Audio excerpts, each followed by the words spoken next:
Wace kan mai mashin babanka da ya haife ka ma Allah mai albarka na mun dan aljanna ne amin ubangiji Allah ya ma albarka kai mai nafi anya ko man nan ba za ka shiga ba kuwa anya ko man nan ba za ka shiga ba Allah kuma kuna son banza kenan ruwa zan yi ga ma to ai banza ina san moto ta na baka na hawo daga gida na fito ina mashin ina tashi da kai na Allah mai albarka Allah zan da maka aljanna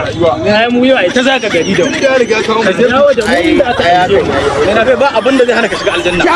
ikon Allah ai sai dai mutuwa ce bai ba kawai sai dai mutuwa ce bai ba Allah saka da ni mu sauke mu ce ai na fi mutu ba ka tana ba na fi ta ba lokaci a wannan wahalan mai ina kuma na rasa sayarwa mai nake sayarwa wannan to mai ma yake sayarwa ka ga wani nan ba Allah nan mai yake sayarwa to kuma ya zan dauko mai na ne san ban san ka ta yi a to menene washa washa mai lafiya lau Allah sa dai ba mai ya kare ba ba dai mai ne ko a na zo inda nake so in zo ne kowa ya sauka na riga na zo inda nake so ba mu gane ka inda kake so zauna ba nan ne malam da baka mana adalci wannan ai wulakanci ne wannan wulakanci ne kyautan ba zai yiwu ba bari mu ga ma gaskiya shakir da ake mu kanka ka mai da mu kanka idan mu kowa ne ka dauko shi ba kai ka fa zan je ba kace alaji ka dai mun su kai na riga na gama irgan su what wannan adalci ma wannan wulakanci ne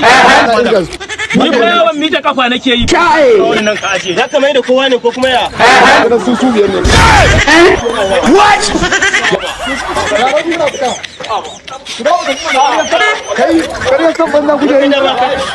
Ƙaryar san banza ne kenan. Ok, to shi kenan.